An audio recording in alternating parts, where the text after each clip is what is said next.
Hasta la muerte, es decir, la capacidad de acometer en todos los tercios de la línea, y no midió la bravura solo en la acometividad al caballo como se había medido antes. Yo creo que esa es sus dos grandes aportaciones al mundo del toro que tenemos hoy día.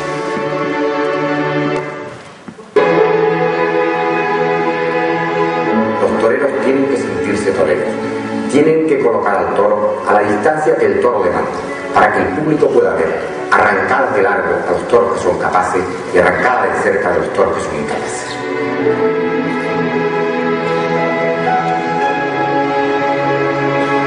Y tenemos que tener en cuenta que la fiesta de los toros hoy día fundamentalmente es la faena de muleta. Anteriormente fue fundamental el caballo, pero el caballo, tal como es hoy, es algo que es simplemente complementario.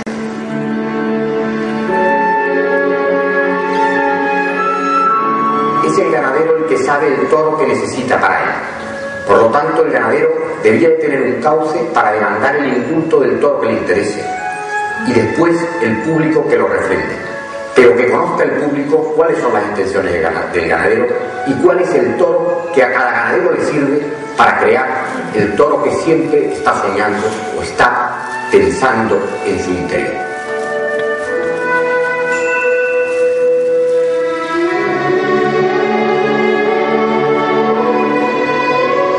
Por eso el toro tiene una parte de obra de arte, una parte de sentimiento y una parte de labor paciente, pero verdaderamente es la creación de unos hombres con el fin de dar un espectáculo que divierta al público.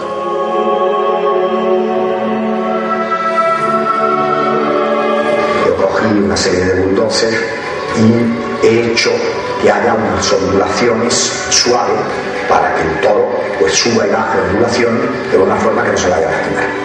Y después yo creo que otra cosa importante en este terreno, en otros no, es que le he echado casi 200 camiones de arena, porque el animal, si no, se estropearía las pezuñas en el verano, porque que es la vida o la esencia de la corrida romana.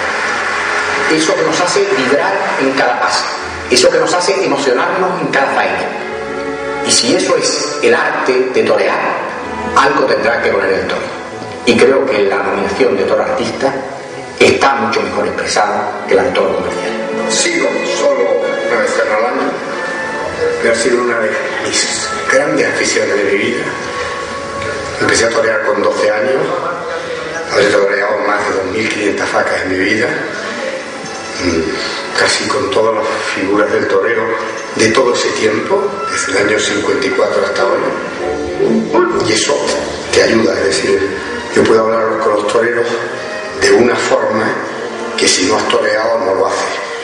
Como he toreado muchísimo, pues podemos hablar de técnicas y de sensaciones que realmente, como las has vivido, la tienen. Voy a terminar mi vida como ganadero porque ya el circuito empresarial ha pasado.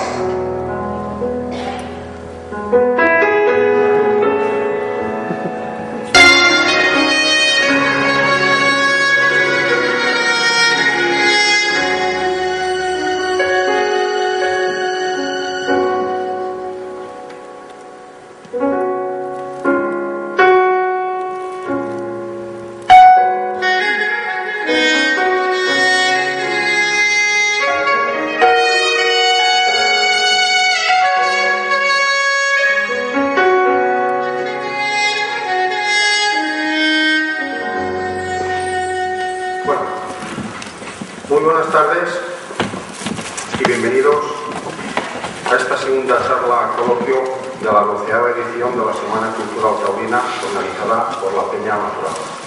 Es que nos hablase de su padre, no como ganadero, que iremos desglosando pues poco a poco, sino como persona. Bueno, buenas tardes. Primero es un orgullo estar aquí, en un pueblo que vive para y por el toro. Es de verdad algo único y en el que muchas aficiones de España os debían tener por ejemplo. Mi padre fue un personaje genial a lo largo de su vida, un ganadero romántico, un ganadero que todo su vida la basó en el toro. Estaba dispuesto a dejar absolutamente todo, y cuando digo todo, incluso bienes económicos, por darle al toro todo lo que él sentía. Mi padre era una mente sumamente creativa y lo que quería es el ser ganadero. Cuando fallece mi abuelo, que fallece a los 61 años de edad, y eran muchos hermanos, eran 10 hermanos, y los que había otros hermanos que luego también han sido ganaderos, como mi tío Fernando y mi tío Borja, pues es difícil el congeniar. O sea, la ganadería no es bicéfala o tricéfala. Cada uno siente de una forma distinta, y una forma de sentir la hemos visto en las ganaderías que luego han desarrollado mis tíos, que hoy en día nada se parece a un toro de Juan Pedro, a un toro de Jandilla o a un toro de Fernando, ¿no? Se puede ver que el ganadero aporta cosas, que el ganadero siente el toro de forma distinta, y eso hace que esa impronta llegue a la ganadería. Por eso mi padre, desde que falleció mi abuelo, quiso ser él, llevar a cabo su propio proyecto, y eso, una vez que se puso de acuerdo con sus hermanos y con mi abuela, pues empezó su vida ganadera en el año 78. Lo que dice es que se valoró toda la ganadería en vacas, con lo que él se llevó un cuarto de la ganadería. Se hicieron, y para tener vacas de todas las familias, lotes de 4 vacas, de 4 en 4, y él sacaba la mano, se metía la mano y se escogía una vaca. Con lo que con eso le permitió tener una amplia base de genética de lo que significaba la ganadería. Y para aumentarla le compra a mi tío Salvador 90 vacas, que mi tío Salvador hacía solo 9 años que se había separado, y mi padre era el que le llevaba todo, con lo que sabía exactamente lo que quería. Además coincidía que los gustos de mi padre y mi tío Salvador eran gustos distintos. A mi tío Salvador le gustaba un toro quizás más encastado, a mi padre le gustaban las vacas con más clase, con más toreabilidad, con lo que se pusieron de acuerdo de una forma muy rápida, y había además muchas vacas, que me acuerdo que se llama mi padre, con el hierro de Veragua. Y aparte le compró 2 sementales. Que fue a adquirir un semental a Don Luis de la Guerra. Es una historia curiosa. De los toros de mi abuelo, había un toro que era el 105 rancherito, que era el toro que más le gustaba a mi padre, y que él no tenía ningún semental.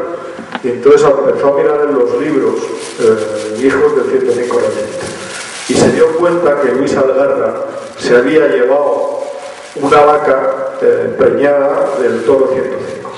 Entonces fui a hablar con Luis y le dijo: Luis, yo te cambio un toro. Luis lo tenía para lidiarlo ese año, para lidiarlo como toro, y le dijo: Luis, yo te cambio un toro que tienes en la manada, que vas a lidiar, por cualquier toro de mi ganadería. Y le dijo Luis, que era un hombre sabio, le dijo: Juan Pedro, si tengo un animal tan importante, lo mejor es ir a medias. Y entonces lo que hicieron es ir a medias. Yo no he conocido ningún otro toro tan genial y tan determinante. El toros importantes, pero tan determinante como ese toro ninguno. Duró solo 3 años. Es mucho más sólida la selección sobre animales tentados. Todos los animales y los toros indultados que nosotros tenemos indultados, todos han dado grandiosas cosas. Los toros no se caen muy pocos toros después de la innovación del tauródromo.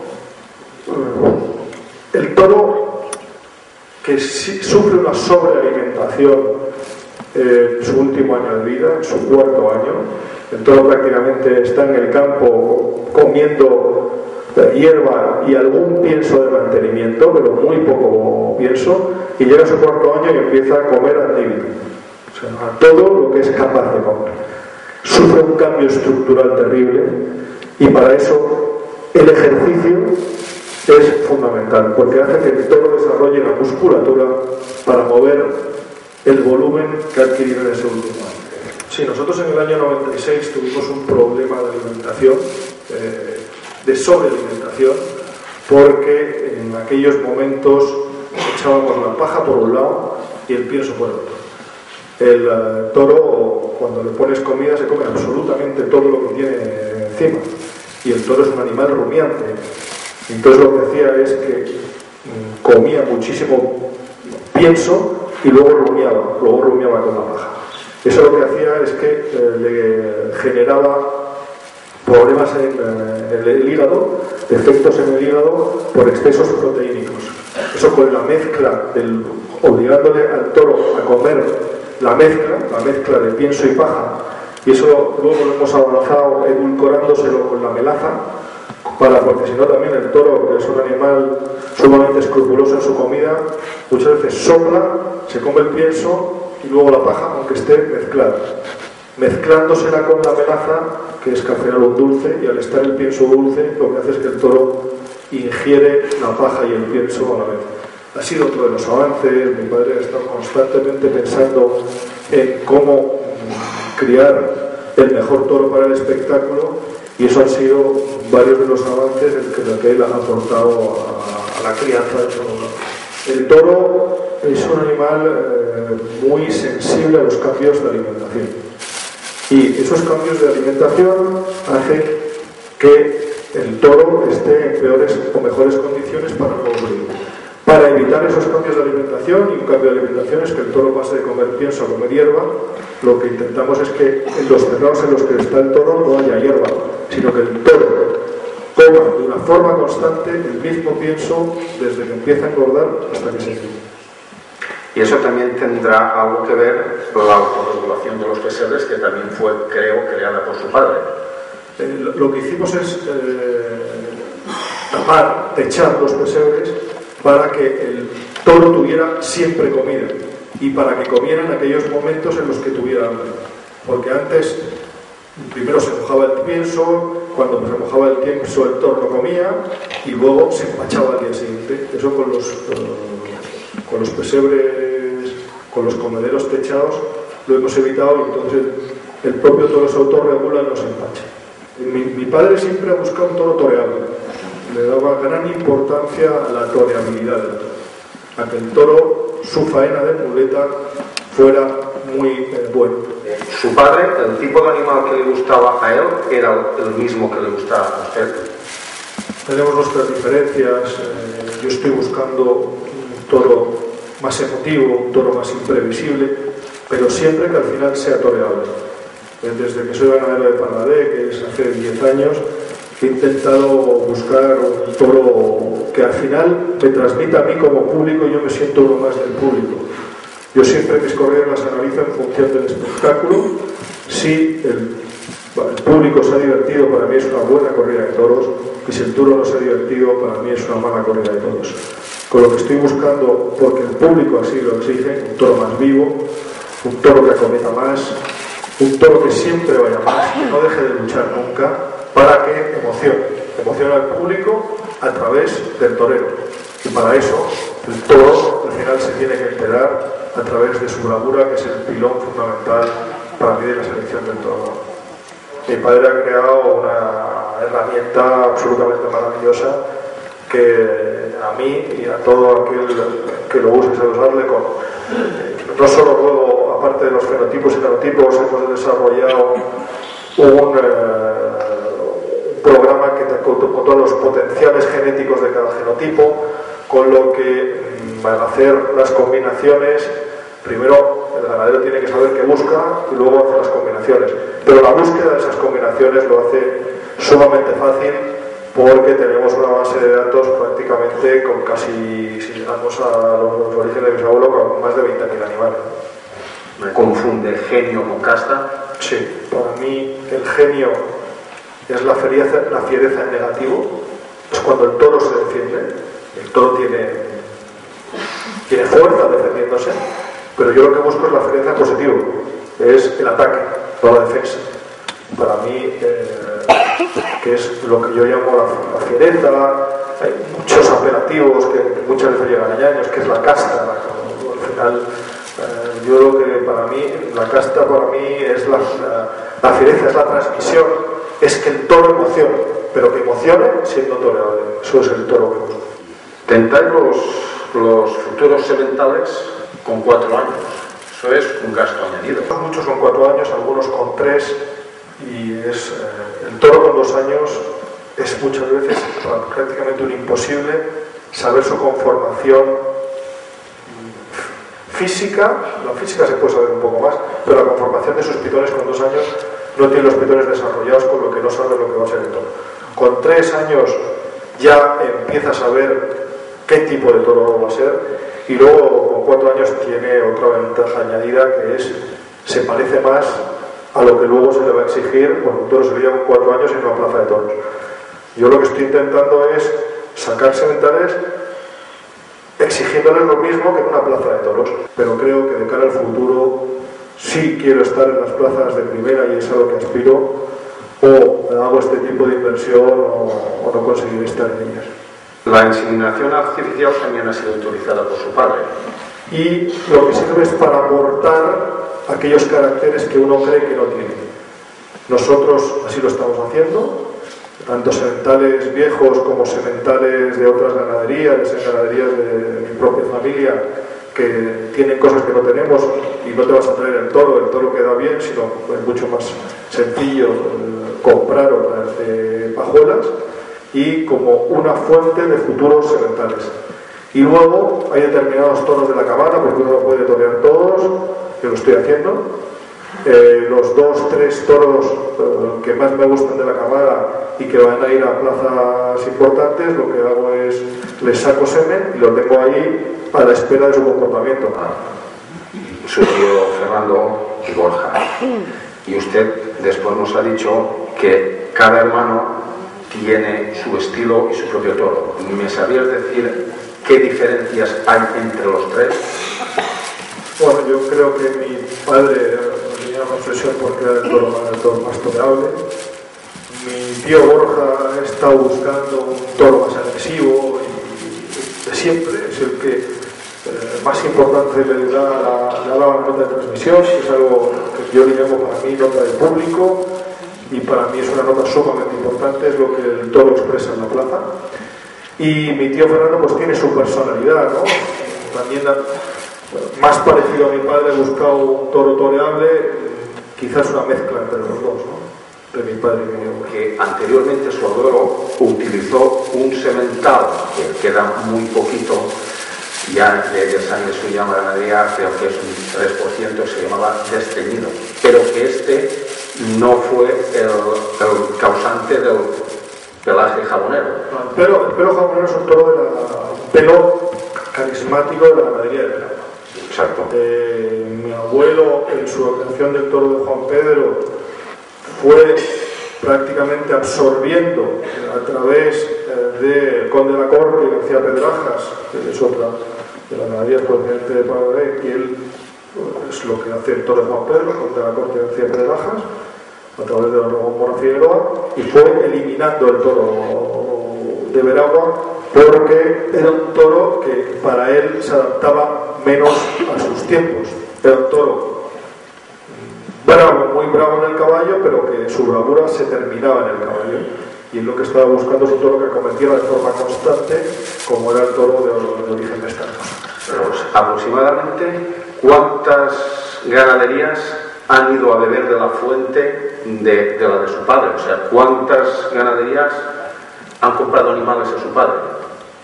Hay muchas ganaderías, aunque hace ya prácticamente casi 20 años, desde el año 94, fuimos la última venta.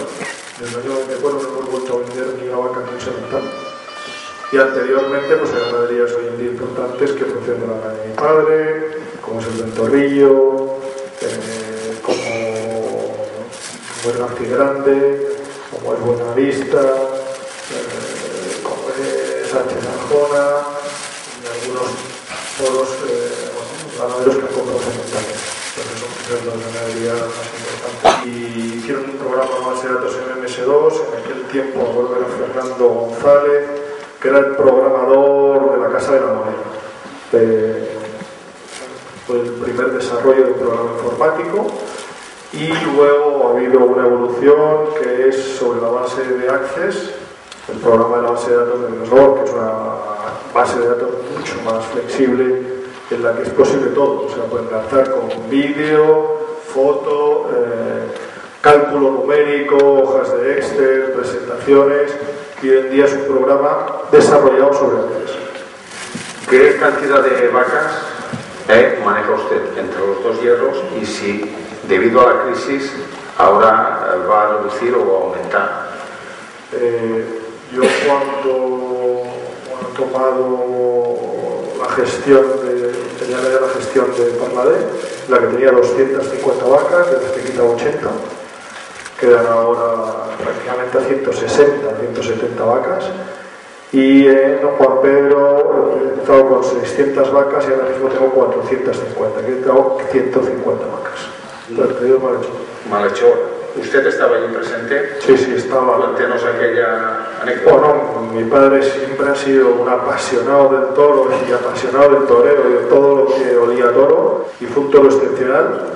Ha sido un toro grandioso de la ganadería, sobre todo en sus últimos años. Quizás vio más mediano a lo largo de su vida, pero sus dos últimas camadas fueron absolutamente sensacionales, y quizás el último gran toro que vio el año pasado ha sido hijo suyo, y ha sido el toro, el padre de todos los toros grandes de Buscatoria Morante, el toro del Capote de Morante de Madrid, de todas las faenas de 2 orejas de Morante ese año, de las 2 orejas de Manzanares el mismo año.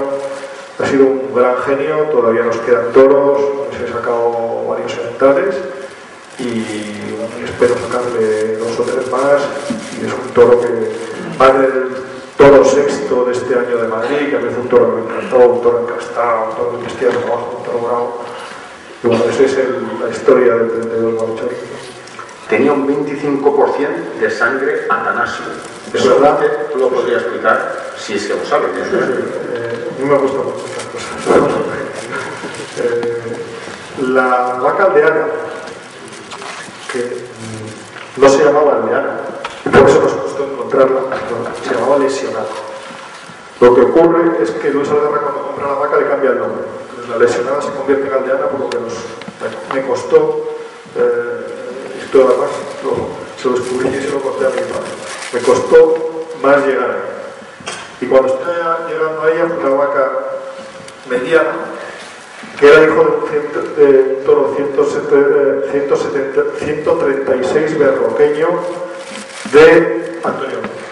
Mi abuelo era muy amigo de Antonio Ordóñez, y él siempre le gustaba ir buscando caracteres que Antonio Ordóñez tenía sangre Atanasio. Es que él criaba un toro que lo de toro comercial no le gustaba, y por buscar un apelativo buscó el apelativo de artista.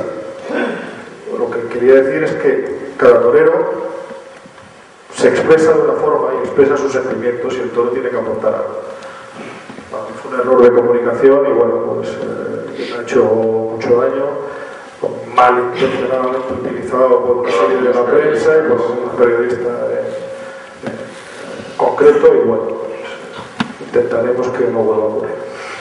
Y lo de la suerte de picar. Si quisiéramos tener una suerte de varas más bella y no una sangría como puede ser hoy, lo que habría que hacer es o simplemente transformar el peto en un elemento flexible y no inflexible en una pared, y con solo eso veríamos una suerte de varas muy distinta.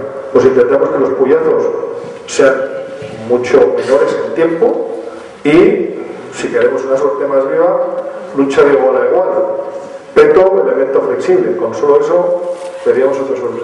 A ver si lo conseguimos. A mí creo que ha sido una de las grandes temporadas de la ganadería de Juan Pedro, una campaña sumamente regular, y eso es a lo que aspira todo ganadero. No hubo un espectáculo en el que no invistieran varios toros, y toros grandiosos en todos ellos. A mí Parladé fue un poco más desigual, con una corrida que al final de fiesta no me gustó, aunque hubo errores del presidente y hubo cosas que se me gustaron, con la corrida de Zaragoza, pero Le faltó poder, aunque sí hubo cosas buenas, hubo un toro que sí me gustó, pero para mí la corrida más completa dentro de una temporada genial fue la corrida de Parla de la Almería.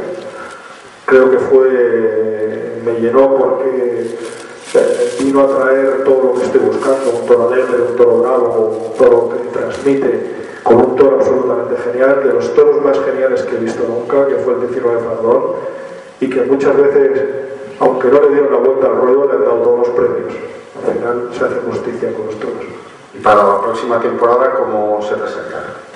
Pues sumamente ilusionado, en la que quizás tengo una demanda como no ha tenido la ganadería en los últimos 10 o 12 años, con muchos frentes en los que quizás espero hacer los 5 grandes, es decir, todas las plazas de primera importantes. ¿No cree que ustedes, como ganaderos, han estado poco representados y han tenido muy poca voz en esas negociaciones? Estoy absolutamente de acuerdo. El problema es que la Unión durante unos años sí funcionó como una representación de todos los ganaderos, y no ha sido así en su última época, tristemente, y los ganaderos importantes pues no han estado representados.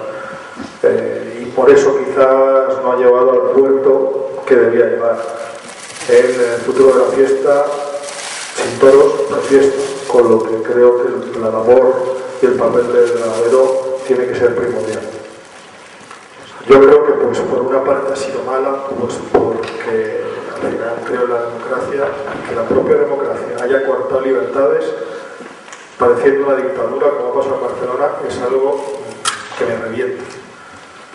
Creo que igual que hay que respetar los pareceres de todos, los políticos han de respetar los pareceres de aquellos que tristemente a lo mejor en Cataluña son minoría, pero han de respetarlo cuando todos los demás respetamos.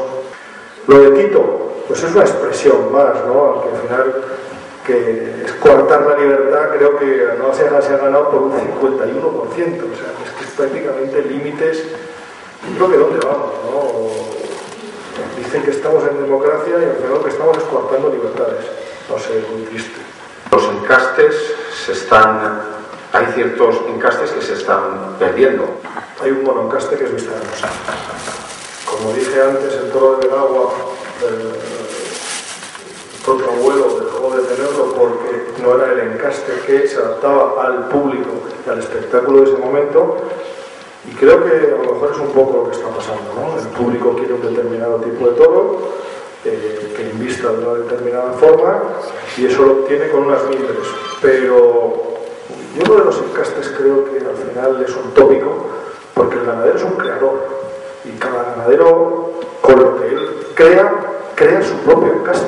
Cada ganadero a partir de los 10 años crea su propia obra. Ese es el encaste, es la obra de cada uno. Si no hay toro, no hay fiesta. Su padre estuvo en negociaciones, tengo entendido, para comprar la ganadería de don Jaime de Pablo Romero. ¿Fue así? Jaime Pablo Romero le dijo, me acuerdo perfectamente a mi padre, me dijo: Juan Pedro, aquí es lo único que no te la vendo porque estoy seguro de que vas a ser capaz de que esto vuelva a funcionar. Poco antes de que mi padre falleciera, tuvimos nunca habíamos estado hablando con Manolo Morés, y bueno, estuvimos hablando en el que mi padre ya estaba un poco harto del trato que mucha parte de la prensa le había dado, quería que yo ya me ocupara de la ganadería, y porque luego Manolo Morés me lo contó, se adelantaron unos metros y le dijo: Manolo, por favor, cuida a mi hijo, que va a ser un gran ganadero. Siento los momentos de eso.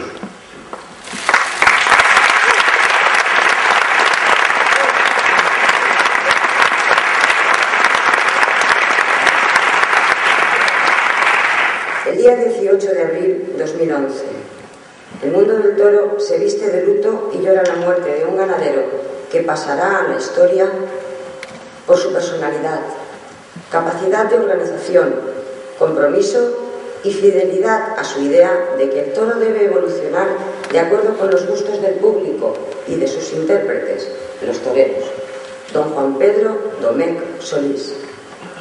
Desde esta humilde peña hemos querido ofrecerle un merecido homenaje a través de su hijo, don Juan Pedro Domecq Morenés.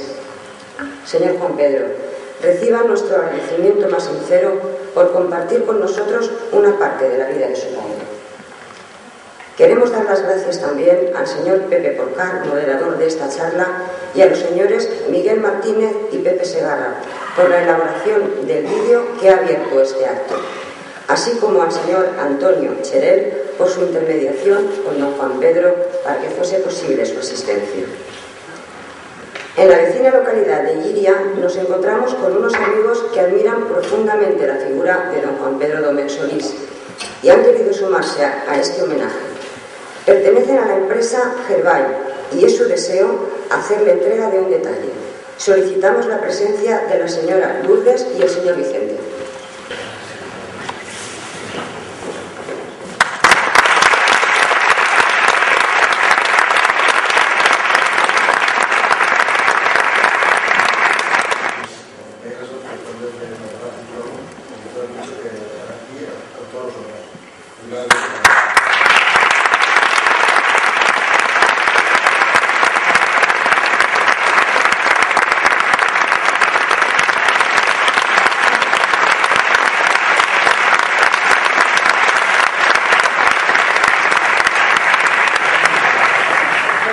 Para terminar, permítanme unas palabras dedicadas a un gran hombre inolvidable.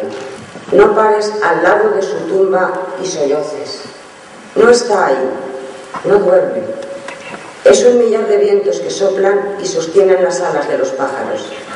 Es el destello del diamante sobre la nieve, el reflejo de la luz sobre el grano maduro, la semilla y la lluvia benévola del otoño.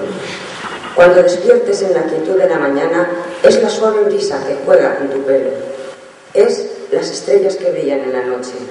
No te pares al lado de su tumba y solloces. No está ahí.